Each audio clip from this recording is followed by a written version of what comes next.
بسم اللہ الرحمن الرحیم یا کاشف الکرب عن وجہ الحسین علیہ السلام و اکشف کربی بحق اخیک الحسین علیہ السلام صلی اللہ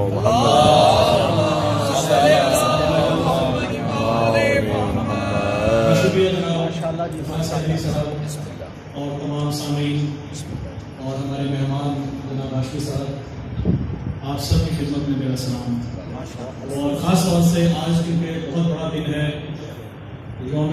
حضرت ابو طالب علیہ السلام، آپ سب کو بہت بہت مبارک، اور میں امام زمانہ علیہ السلام کی خدمت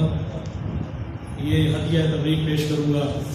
اور کوشش کروں گا کہ 10 سے 12 منٹ میں اپنا کلام سمرائز کر سکوں۔ اپنے کلام سے قبل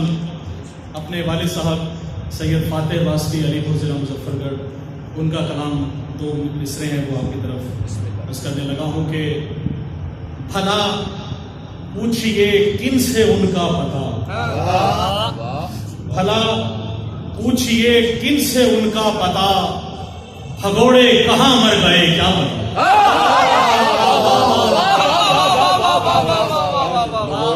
بھلا پوچھئے کن سے ان کا پتہ، بھگوڑے کہاں مر گئے کیا پتہ، اور یہ دیکھا ہے ہم نے تو ہر جنگ میں، یہ دیکھا ہے ہم نے تو ہر جنگ میں، علی لافتہ اور سب لافتہ،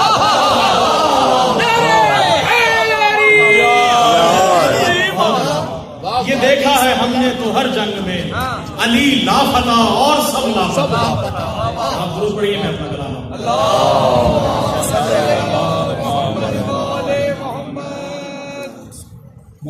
جناب حضرت ابو طالب کی شان میں کہ گود کا پالا بنا ہے رحمت للعالمین،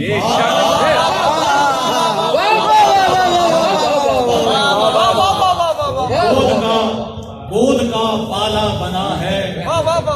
رحمت للعالمین، دین پر احسان یہ حضرت ابو طالب کا ہے، گود کا پالا بنا ہے رحمت للعالمین، دین پر احسان یہ حضرت ابو طالب کا ہے۔ اور شعر ہے کہ جس کا کلمہ پڑھ رہا ہے آج ہر مسلم یہاں،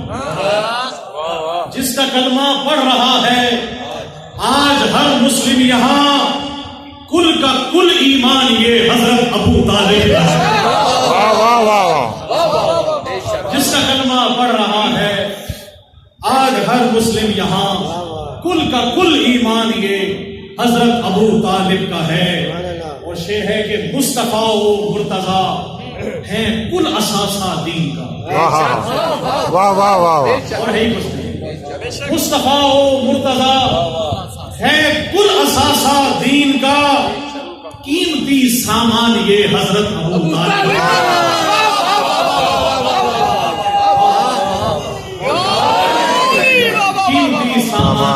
حضرت ابو طالب ہے۔ اور جس کے بیٹے کو ید اللہ اور وجہ اللہ کہیں، جس کے بیٹے کو ید اللہ اور وجہ اللہ کہیں، بندہ رحمان یہ حضرت ابو طالب کا ہے، جس کے بیٹے کو ید اللہ اور وجہ اللہ کہیں، بندہ رحمان یہ حضرت ابو طالب کا ہے۔ لگتا ہے کہ نو کے نیزہ پر نوازش بولتا قرآن ہے، نو کے نیزہ پر نوازش بولتا قرآن ہے، بولتا قرآن یہ حضرت ابو طالب کا ہے، بولتا قرآن یہ حضرت ابو طالب کا ہے، گود کا پالا بنا ہے رحمت للعالمین، دین پر احسان یہ حضرت ابو طالب کا ہے۔ اور شعر آپ کی نظر کرنے لگا ہوں کہ درود پڑھیے بھائی۔